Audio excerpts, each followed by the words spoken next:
Hello there, Virgos. Welcome to your weekly tarot reading.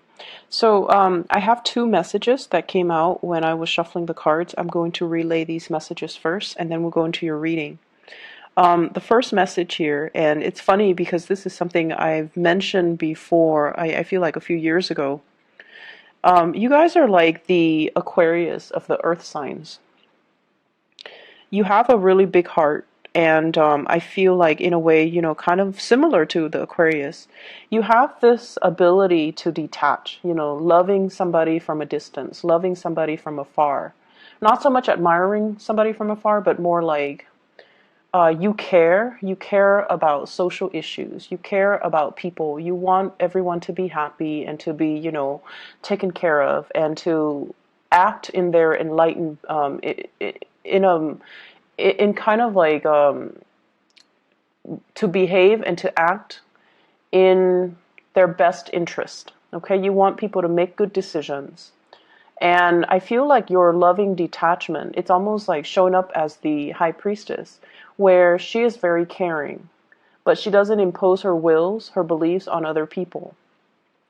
And yes, when you do love somebody, children, your kids, your partner, your friends, you can only give so much of yourself. You're not emotionally too caught up in their issues, in their drama, in their troubles, okay?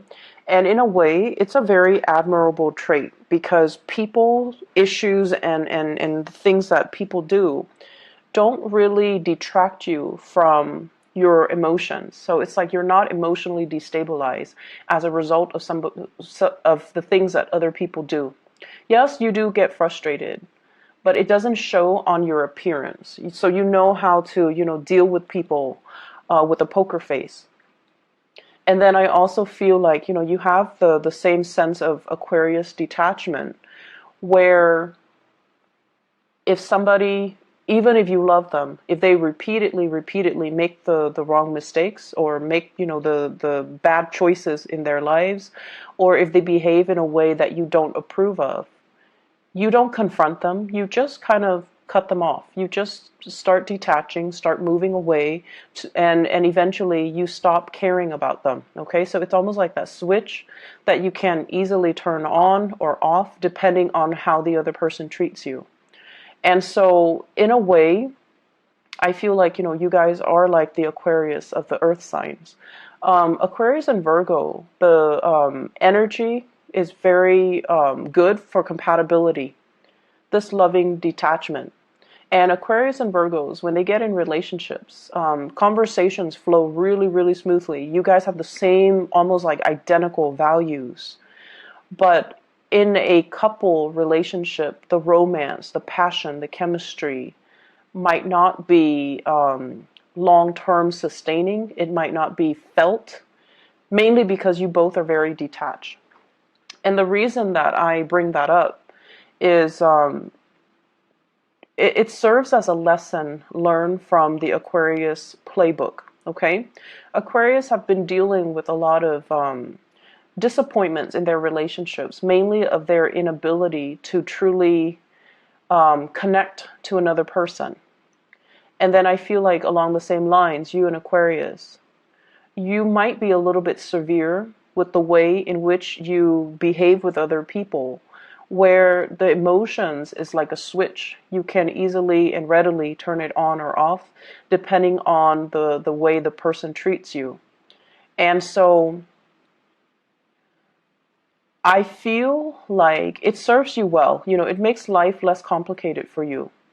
But at the same time, I definitely feel like a lot of people don't understand you, and a lot of people question, they definitely don't question your sincerity, your kindness, but they also kind of don't understand how you're able to love, but at the same time become so detached. Okay, so it's like loving detachment. It's something that you have, mastered.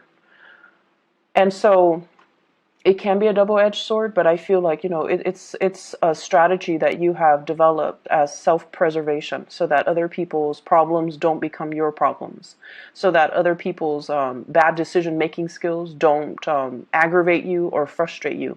You feel it, but, it's just like, well, that's their life. They're going to continue to make bad decisions, and I'm going to remove myself from it. So it's self-preservation from your end, not wanting to associate with people that you feel are off track, okay? The second message that I have coming into the picture here is your ability. I feel like you and the Aquarius people, you both have very, very high standards when it comes to love and relationships. You want a partner that you can truly admire and look up to.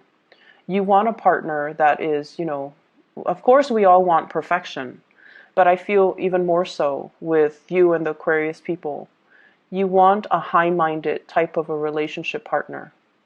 You want somebody that has heart and soul, and you want someone who's very, very kind, okay? Like a compassionate, a really, really good-hearted type of a person.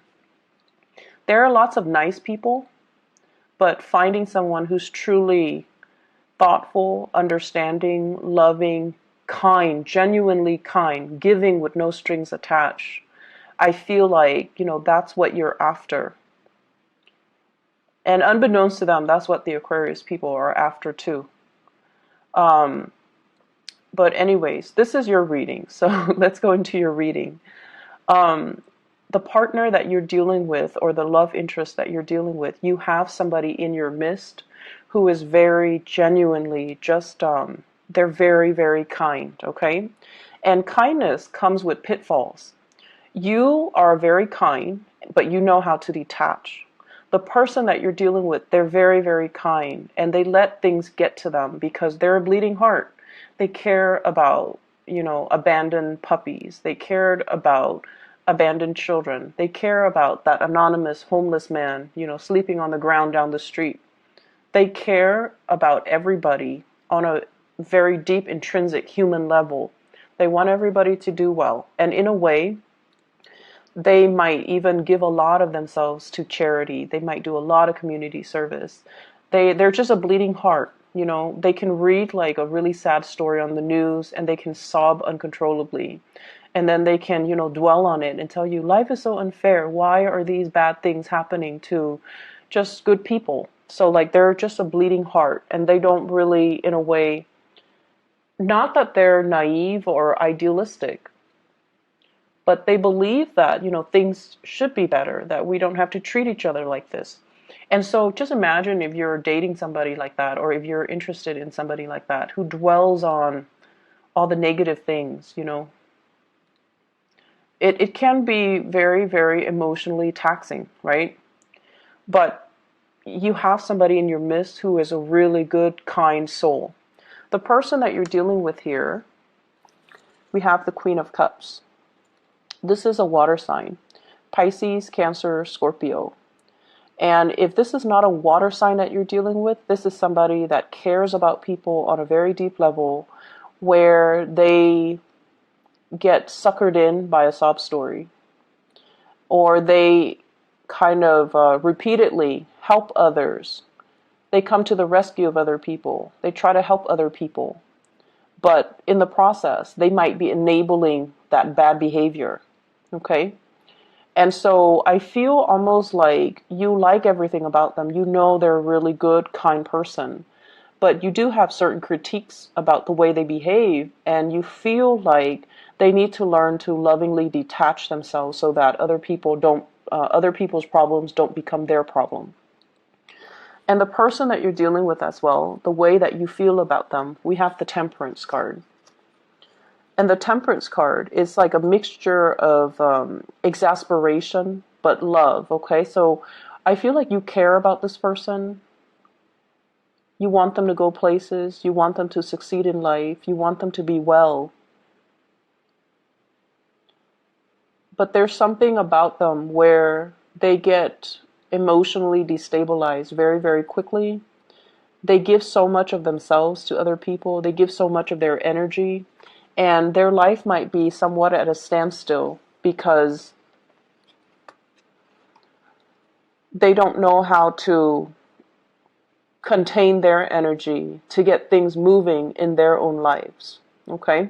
So that might be one of the contentious issues between you and them as to, you need to get your life started. You need to get going so that you can make more of yourself. So I feel like this person doesn't care about status. They don't care about prestige. They don't care about money. They don't care about, doing the things that can propel them in life. They care about the human relationships, and they're very good at helping other people, but they expend so much energy helping others that they don't know how to help themselves.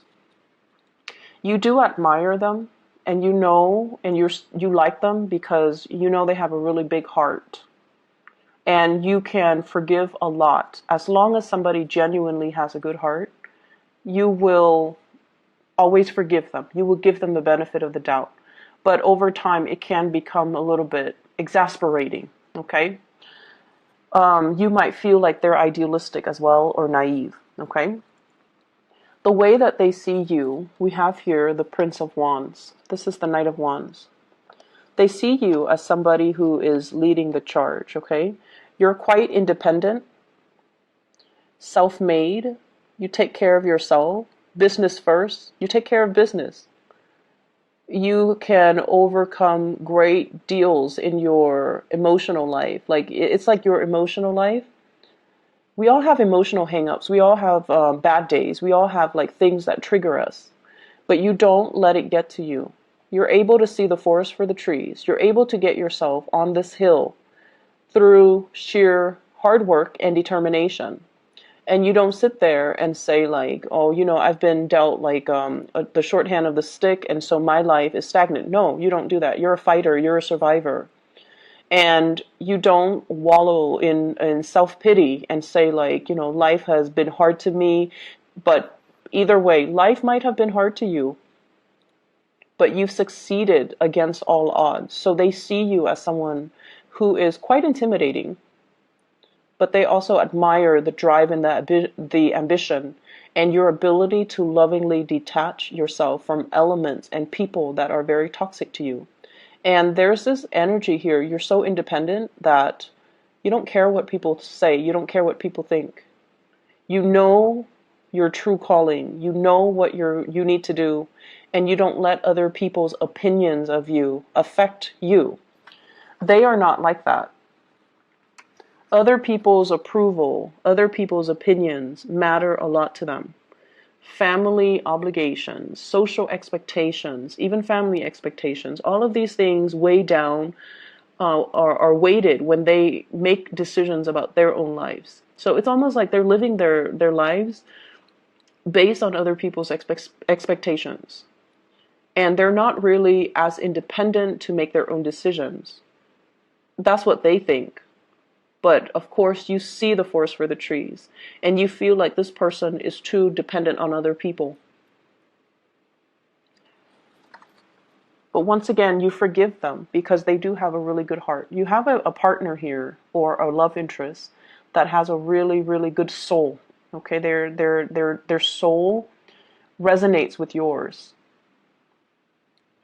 I feel one person, it's like a karmic connection. One person is in the other person's life to teach them about unconditional love, to teach them to be less picky, Virgo, maybe. Maybe they're here to teach you to be less picky. Maybe they're here to teach you to be more other-oriented. Maybe they're here as well, or maybe detached, to not let emotional hang-ups and issues weigh them down. Maybe you're here to teach them that, but I definitely feel a karmic connection where two people are learning a great deal from one another because the relationship is very complementary. They have something that you lack. You have something that they lack. You have the drive and the ambition. They have the heart and the soul. Not that you're not compassionate or loving, but I feel like the blending of the energy can create a really good union or even a good business partnership if you choose to partner up with them. what's in the center, the outcome for this relationship? I have here the Ace of Cups. This is really beautiful. So there is a coming together, an expression of love, and the beginning of something amazing between the two of you. And I feel it's because you admire the other person's compassion. They admire your drive and your ambition. And so together you see really, really valuable things in your partner that you are lacking, that they are lacking. And as a result of it, there's mutual love and respect seen here. When I shuffle the cards, the Death card also came out here with the Ace of Cups. And the Death card is almost like that transformation. It might have started out with mutual friendship or admiration, and it's grown into a very pure love where you want them to be well. And then they might have started out admiring you, and now they're like, I really, want that Virgo person to be well. And so there's a really strong connection between you and another person, and you definitely should pursue it. I see them as somebody who's a little bit more receptive. Okay, they don't really take initiative, it seems, and that might be a cause of frustration from your end. They don't really take initiative. The water energy is a very receptive energy, especially with this Queen of Cups. It's somebody that is like they're very emotionally expressive. They're very emotionally intelligent. They know what they feel at all times. But in terms of actions, getting things started, getting things moving, they drag their feet. So in order for these things to take off, you kind of need to, take the initiative. The way they feel about you, we have here the Six of Wands. This is them coming towards you, overcoming their emotional reservations to come towards you. This person is jumping over this crevice that's filled with water, overcoming their emotional hang-ups, overcoming their emotional issues in order to charge ahead and move towards you. I did the reading for Aries. If you have Aries in your chart, you might want to watch that. If you're dealing with an Aries, you might want to watch that, because this is you waiting for them to get their career started, waiting for them to overcome their hang-ups, to overcome the stalled energy, to overcome their inability to move things along. You're waiting very, very patiently. You're at the pinnacle of your success, and you're waiting for the other person to catch up. And in a sense, you might start to sense that your life is put on hold as a result of waiting on this person. But they are going to be catching up. It's going to be made very, very clear to you that they're going to meet you where you are. Okay, they're moving right behind you, and they're going to catch up to you. And so there is this outpouring of love and appreciation where two people are basically finally aligned, finally on the same page. If in the past there has been a lot of stop and go, and if in the past they might have been, tied up with past emotional hang-ups, this is the month or the week, I would say the month, as we move into November, where they're not making any more excuses from their end. They see you drifting away. They don't want to lose you, and they're more they're taking more initiative to come towards you. Okay, so you're getting what you want pretty much. The Death card, once again, it deals with the moving away from old ways of doing. They're trying to be, I want to say, like, they're trying to contain their energy. They're trying not to expend their energy towards dead-end relationships, towards bad friendships, towards people that use them, while you're opening up your energy, being a lot more compassionate, being a lot more understanding, being a lot more, it's like, I know that, it's like, I know where you stand, and I can't tell you how to live your life. However, I'm willing to wait for you. So you're willing to, be a lot more understanding of this person. So there's this beautiful blending of mutual energy, which looks really good. In other areas of your life, I feel like we have here the star card, and this is why I mentioned that Aquarius message at the very beginning. The star card is about wish fulfillment. It's about dreams and aspiration, dreams coming true. Everything that you've ever worked really hard at, everything that you've ever overcome, you're now exactly where you need to be. And there are major, major new plans, new direction, new opportunities coming into the works for you. It's just a matter of you blending this energy and working with this energy so that you are in alignment with source energy. Okay? I have as well a couple, the Knight of Swords and the Queen of Swords. In love relationships in general, this is sort of like they're the strategic people in the entire deck. Okay, they're the Queen and the King of Swords. There's a lot of communication between you and your partner, and you guys are communicating about long-term goals and aspirations. Communicating about this. How do we get ourselves where we need to be? How do we fulfill our dreams? Not only as individual, but as a relationship unit. And I also feel as well healing relationships, healing past trauma, healing family issues as well. What I feel though is there's a very strong person, an air sign in your midst, possibly an Aquarius. So Aquarius, Gemini, Libra, Sun, Moon, or Rising. And this is a person that is showing you a vision. Okay, they're showing you something.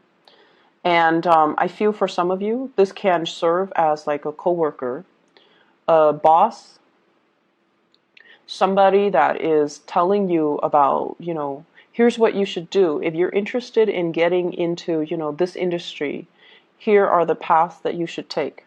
They're inspiring you, some of you, to go back to school. They're inspiring you to kind of reach out for a specific career path. They're showing you something and they're telling you, run with it, is what I'm hearing. Some of you might be trained by this person. You might be under this person in some way. They might be a manager, supervisor, a trainer, a coworker, somebody that you really admire because you admire their intelligence. You also admire their ability to detach, and you get along really well with them. The way that you communicate is very similar. The way that you think, the way that you work.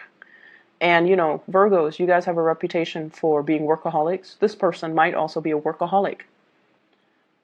But either way, you've got somebody on your side who's going to show you ways to do things, who is also going to show you some major, major breakthroughs that can be had in your career. They can point out, hey, there's this job listing. You should apply for it. And you're like, no, because, in the past, you've always had this energy where you're like, I'm not sure if I'm good enough. And this person's like, yes, you're good enough. You should apply for it. And they're giving you that nudge and that push to move you along. And what I have as well is I have here the Five of Wands. This is a card about competitors and competition. This is a card overall about having to defend our beliefs, okay? And communicating with people who don't understand us. And, don't you hate it when you're at work and you're just working? You're doing what you're paid to do. And then somebody comes up to your desk and they're like, Virgos, you're working so hard. And they meant it as a compliment, but it sounds very annoying, right? And you might have dealt with people like that. They dilly-dally. They don't really get things done. They get involved in office gossip. They add fuel to the fire. And they don't do what they're supposed to do. And it aggravates you. And I feel like for those in a new work environment or in a new social circle, you're finally finding and aligning yourself with your kindred souls in your soul group where they have the same values. They're there to work. They're not there to gossip. They're not there to dilly-dally and commit time theft and They have their own calling, they have their own vision, and they don't care what anybody says. They're going to follow in their own their own path, and that's really inspiring when we look at people that they don't care what people say. They're going to forge their own path. and unapologetically so. And I feel like that's really admirable. You're coming into your soul group and you're feeling like, wow, these people really understand me. My friends from high school, my friends from college, my friends from my previous workplace, they just never understood me, but these people understand me. And I have here a very strong air sign influence in your life. That will be really good for you. Possibly two air signs, male and a female. They both could be male, but I feel like there is an air sign here. Aquarius, Gemini, and Libra, and I feel very strong Aquarius. At the center of the spread, we have here the Nine of Wands, okay? This is somebody who's battle weary. They've been through a lot of experiences in life that made them the person that they are today. And their heart chakra is open. They're very loving, very caring, but once again, there is a sense of loving detachment about them. They don't enable people. So they don't, give with strings attached. They're high-minded, and they're not like that. But I feel like, they love to a certain extent, but they know how to also remove themselves from codependent and toxic people. So you admire somebody in your work environment. I'm sensing you admire somebody in your social circle. They're very inspiring to talk to, and I feel like they can give you a lot of directions when it comes to career path, education, getting you where you want to be professionally. I see somebody, if you were to ask, somebody for a letter of recommendation or even a recommendation, or to even sit and have a conversation with them and pick their brains and ask them, this is what I want. I want to be at this place in 5 years. What do you suggest that I do? They're going to give you really good advice. Okay? I hope the reading is helpful, Virgos. Lots to look forward to this month, or the month of November in general. But we are starting this weekly reading, entering into the month of November. So I feel like the energy is going to be very nice for you. It's going to be very compatible with your energy, okay? And I see a lot of hope, inspiration, and just really good times in general. I wish you all the best. Take care. Bye-bye.